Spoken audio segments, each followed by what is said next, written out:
was just really proud of how we stayed connected, how we stayed together for 40 minutes. Temple basketball got off to a hot start on opening night this past Monday. Men's coach Adam Fisher earned his first career head coaching win with the Owls. Gather together and play as a team, that we could win the rest of the games this on our schedule this season. There's no doubt in my mind about that. After a losing streak that lasted almost 2 months, the Owls are finally celebrating. But the Bulls are waiting in Florida, and it's time for a road trip. And I'm Kayla Levine, live from the Liacouras Center following the first ever Coach Nikki Frank Classic. Fencing is next, and OwlSports Update is live right now.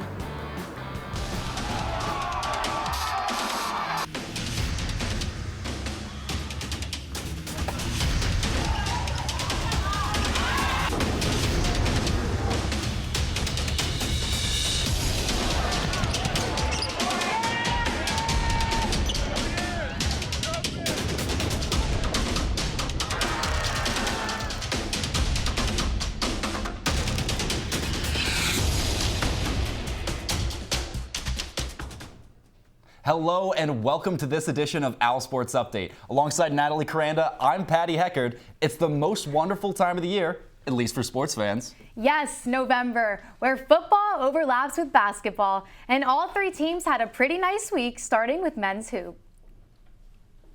In an exciting home opener at Liacouras, both the men and women started off their seasons with a bang. The women started the night with Delaware State, and the men then took on Maryland Eastern Shore. Both teams left with a win that not only showcased new skill, but also set a positive tone for the start of the season. Now to the men first. Lots of new names and faces on the court and on the bench for the team. In the first half, the Owls go ahead early. Isaiah Miller with the ball up top. He drives past the defender and gets the easy layup for 2. The Owls up by 7 points. Toby Nadozi tries to get things going for the Hawks, pushing through the paint for the layup. Later in the first, Miller dishes it to Zion Stanford, who drives to the basket for the score. Temple leads 14-4. The Hawks now on the fast break. Steve Settle III gets back in time for the block, but can't secure the rebound, and the Owls give up 2. Moving on to the second half, Miller loses his dribble and finds Matteo Piccarelli for the 3 and 1. The UMBC transfer finished with 9 points in his first game for Temple. Later on, Damani Claxton goes for the layup, but Stanford swats it into the stands. Temple in control from start to finish, winning 85-65. Happy to get the first one out of the way, but it's special to me because my family got to be a big part of it. Having about 50 people in the stands, my wife and daughter, like that's something really special. Having my parents, my brother and his family, and then a lot of people that have supported me since I was a student manager. I feel like that's one of the main things that we focus on is just being together every single day and knowing that we have a lot of new pieces and we have to be able to gel to be successful. So I feel like Coach does a great job at emphasizing togetherness, and that's something that we've all bought into. Nearly 13 years after starting his coaching career, Adam Fisher has won his first college basketball game as head coach. Fisher has slowly climbed the coaching ladder over the years, starting out as a graduate manager for Villanova, to assistant coach at Miami, to assistant head coach for Penn State, and now head coach for the Temple Owls. Next on the schedule for Temple is the Veterans Classic on Friday. The Owls travel to Annapolis, Maryland to face the Navy midshipmen at 8:30. Navy is currently 0-1 on the season, losing its only game so far to Campbell University. Coach Fisher won big, but he also got lighter in the wallet. To draw fans in for the opener, Fisher offered vouchers for a free slice of pizza to the first 2,500 students. More than 4,000 fans were in attendance, so Fisher made good on the promise as fans left the game after the win. A basketball win and pizza to wash it down.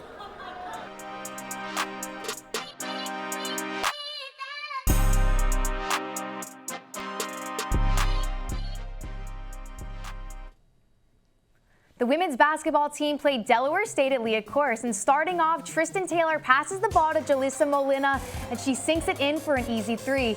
Into the second, Demi Washington tosses to Nelson, who finds a wide-open Jalissa Molina. Late into the second, Delaware State's Kiara McLaren beats 2 Owls, sinking it in. But this game was all Temple.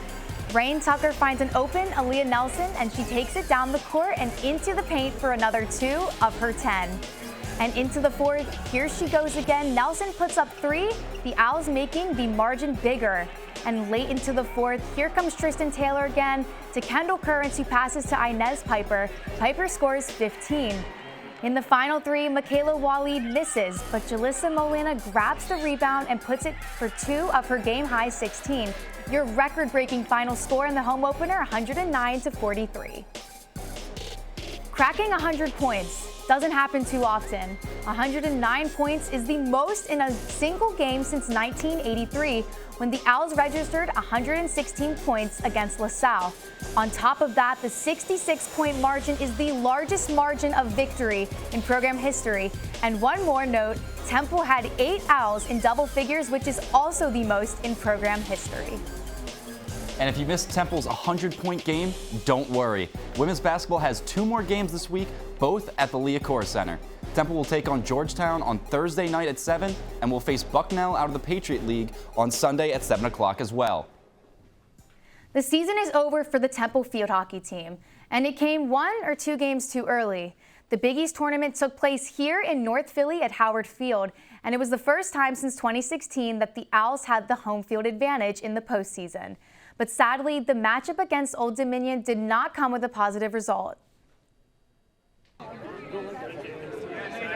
Heartbreak is one word to describe what the Temple field hockey team felt after its season-ending loss in the Big East tournament. It's kind of the heartbreak of sport. It's the best thing in the world, but it can also be like a thief, right? Like it robs you of your joy for a brief second. Despite the Owls having the home field advantage, they were not able to find a win or secure a spot in the finals. Penalties were a factor in this loss. The Owls picked up 3 5-minute penalties and 2 more 2-minute penalties, putting them a player down at various times throughout the game. I mean, there was 5 cards. I think 3 were yellow, 15 minutes plus another 4, 19 minutes. It's like over a quarter of hockey we were playing down. The Monarchs outshot the Owls 8-5 and led the corner battle 7-2. It was the Owls' own mistakes that kept them from playing a competitive game. I think ODU showed a great game today, and yeah, I think they were the better team in this very instant. Temple has had a spot in the tournament for the last 4 seasons, but has never made it to the finals. Where this program was a couple of years ago to where we are, I think like we continue to make positive changes and continue to get to conference tournament. Like that's a feat, you know. I just think the girls are so passionate about winning and competing and, you know, representing Temple that sometimes they forget how far they've come. I think we can look back on a great season yet again. We're very sorry that it had to end here, but I guess that's what it is. Here are the final results of the Big East tournament. Into the semifinals, number 1 seed Liberty beat number 4 Villanova to advance to the title game. Then in the finals on Sunday, in a 1 versus 2 matchup, Old Dominion came out on top with its first Big East championship win. This win gives them an automatic bid to the NCAA tournament, which starts this weekend against Maryland. We've arrived at our first break of the show, but don't go anywhere. Patience is a virtue. A win for the Owls on the gridiron. Inside the Nest, Jake Gabel will be joining us to give his takeaways on the Owls' first conference win of the season. Stay with us.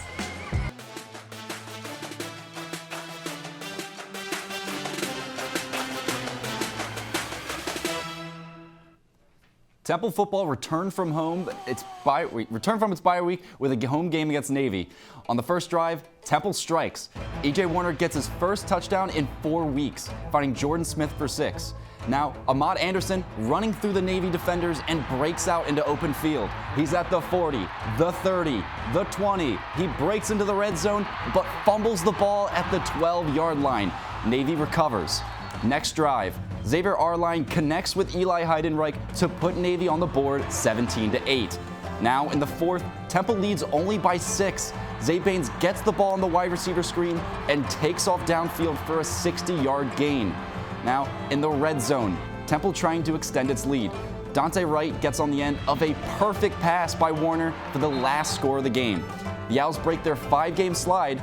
Final score, 32-18. Good to be in the win column. Coming off of a bye week, it's Good to see our kids lock in and focus. I thought their level of preparation gave them a chance to win, and we had to go out here and execute. Our kids showed a lot of resilience. I thought our defense, for the most part, against their run game, did a very solid job. That was a complicated offense that way to defend in the run game, and we got to get better on the back end. A couple of balls hit us deep on us, late in that ball game. But I'm proud of the way our guys overcame the adversity during the course of that football game, and this is something that we absolutely need to build off of. Leading up to kickoff, most of us here didn't have the Owls coming out on top versus Navy, but the Owls finally showed their potential against a team that's been tough on Temple in the past. OwlSports update, Anthony Rosioli was at the link on Saturday to show us what went right. It's amazing what a bye week and a starting quarterback can do for a struggling football team. Saturday's win against Navy is Temple's first since 2018, and it's their first conference win of the season. It's good to be in the win column.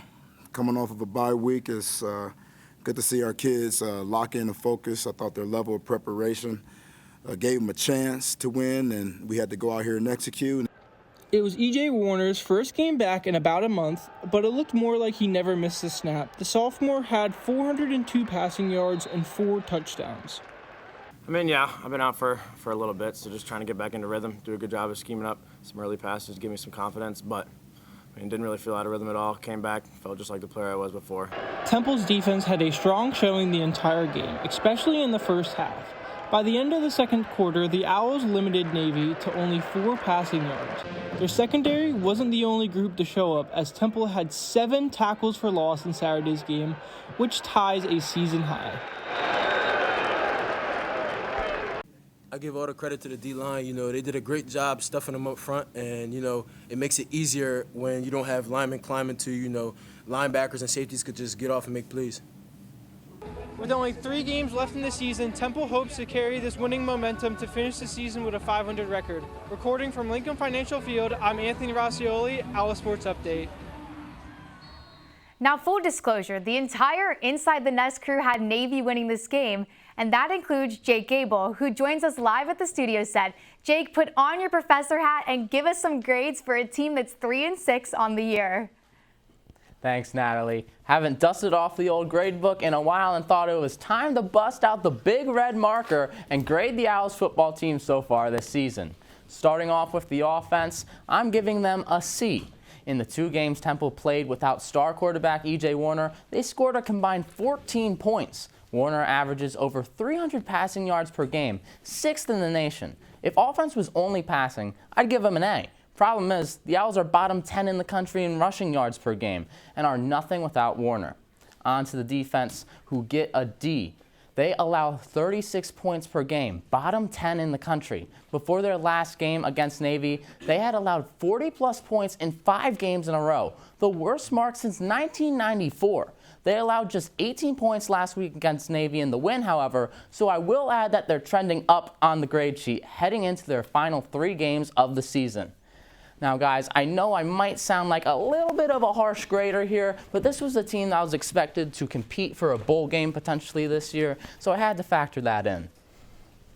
All right, Jake, you talk all things Temple football every Tuesday on Inside the Nest, and I think it's safe to say for you and the rest of the crew, this was a shock, and for us as well. What are some good things that you saw coming out of this matchup that led to that shocking win? Well, I think it was just how quickly E.J. Warner recovered and shook off the rust. There was no rust to shake off, really. He didn't play in a month, missing 2 games due to a concussion, and then a bye week thrown in there. He threw for over 400 yards, 4 touchdowns. The offense played great.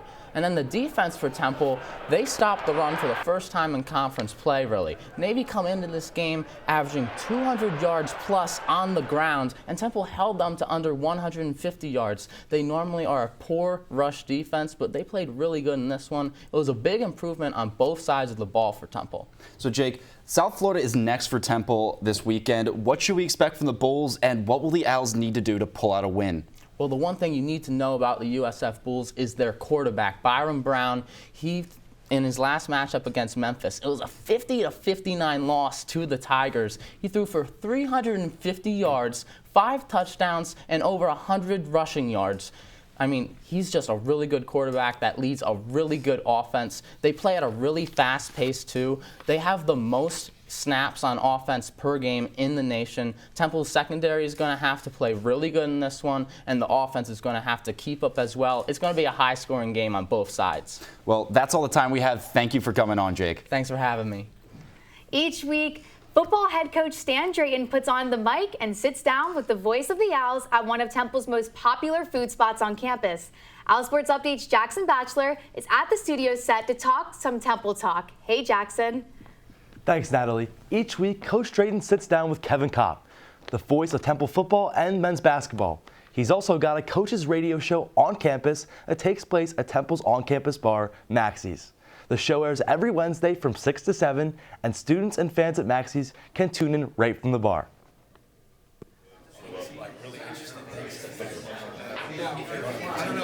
When you're a head coach of a high-profile Division I sport, coaching is just part of the job. This is Temple Talk on the Temple Sports. Temple's football coach Stan Drayton is a perfect example. When he arrived on North Broad, Drayton was approached to do an hour-long weekly radio show that airs on 97.5 The Fanatic with the Kevin Kopp, the football voice of the Owls. Contest against Navy at Lincoln Financial Field. In the show's first year, Temple Talk aired live from Pub Web, which is located a block off of Temple's campus. But in year 2, the show found its way onto Leacor's Walk. Being here in Maxie's for our second year has been awesome. You can't find a better location right in the middle of campus. Maxie's opened in March of 2005 and has become a staple on campus. The change in location has brought a closer relationship between the team and its fans. We're here inside Maxie's Pizza Subs and Bar with the head coach of the Temple Owls. They have an opportunity to see their head football coach do a radio show. I mean, there's a connection there, right? That doesn't make it superficial. It's real. The live audience effect here at Maxie's has certainly had its benefits on the fans, but the show has also helped Kevin Kopp and his game day calls. Definitely makes us sound much smarter when we're on the air, but I think the best part is getting to talk to the players. Year 5 for you as a graduate student in this program. You know, he has a close tie to our program and can dig deep and pull out good stories about our young men. Drayton has 2 more shows with Kopp before the 2023 season comes to a close, but the talks will continue into March, switching from the gridiron to the hardwood. With 12 weekly shows in the fall, there are only 2 more shows left with Kopp and Drayton, finishing on November 22nd. Reporting from the studio set, I'm Jackson Batchler. Guys, back to you on desk. Thanks, Jackson. We are up against our second break of the show. When we come back in 90 seconds, we have a brand new edition of Teamwork. And later, volleyball tries the snap and October slide. We'll update you on the crew at McGonigal. Plus, I'm OwlSports Update's Kayla Levine at the Leah Center. Nikki Frank has her name in many Hall of Fames, and now she's being honored on Temple's campus. I'll be back in 90 seconds to explain. Welcome back. I'm Kayla Levine at the Leah Center. This past weekend, Temple's fencing team had their annual tournament with a new name. This name is dedicated to their former head coach, Nikki Frank, who is responsible for the success of this team on North Broad and beyond. A half century as head coach, 1 national title, multiple Hall of Fames, and now you can add her name to Temple's biggest annual fencing tournament. We came from nothing to what we are today. On Saturday, Temple celebrated its annual fencing tournament with a new name, the Coach Nikki Frank Classic. It's not because of me, but it's because of the coaches that I've had work with me, but because of the wonderful women who have come through this program and have made it what it is. After 50 years of being involved in Temple's fencing program, Coach Nikki Frank was able to return and see her name being honored in Temple's annual fencing program, now known as the Coach Nikki Frank Classic. During her years at Temple, Frank influenced her peers, players, and co-workers. You can argue no coach in Temple's history had more of an impact on players than Frank has had in fencing. The pride I have in the program comes from being an athlete in the program and also seeing, what someone like Nikki can do to create not just a team that wins, but a culture that's a family. So that's what I emulate to do as well. We were able to grow because we had her as a constant. Frank retired in 2022 from Temple's fencing program, but her impact is as present as ever. So it's really been a wonderful adventure and a wonderful experience for me, and I'm forever grateful. Although Coach Frank is not a coach anymore, her legacy will continue on. You can catch Temple's next fencing match on December 3rd at Sacred Heart University. Reporting from Leah Corr Center, I'm Kayla Levine. Back to you guys at the desk. Thanks, Kayla. It is time for a new edition of Teamwork. This week, it only felt right to cover men's basketball to highlight the start of the season. We attended the game against Maryland Eastern Shore to get a better idea on how the team works under new head coach Adam Fisher.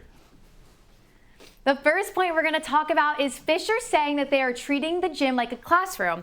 They're going to play for 40 minutes on and then teach for 40 minutes. To him, it's all about how the team responds and learns from its errors.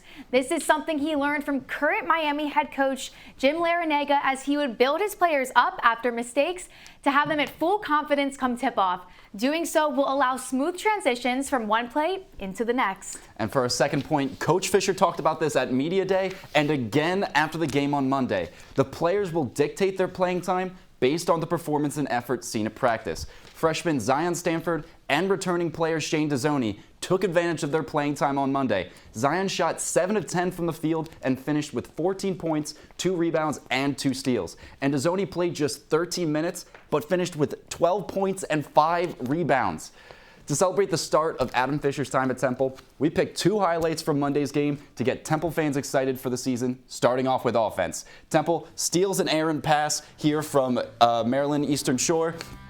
Steve Settle gets the steal, brings it up to Hyzier Miller, fakes to the left, drives to the right, and look at this, hammers down the slam dunk over the Hawks defense. And now on to defense. You can see down here that Zion Stanford is waiting in the paint for Damani Claxton, and he whacks it out of his hand on the drive. Great anticipation and great awareness from Stanford to make that stop. That will wrap this edition of Teamwork. We will be back after Thanksgiving to focus on one last team this fall semester. And now it's time for our final break of the show. When we return, we'll talk volleyball. The team has only a handful of matches left, and they are on a losing streak that could end this weekend. We will see you in just 90 seconds. Welcome back to OwlSports Update. The volleyball team dropped its 4th straight match in conference play against the South Florida Bulls.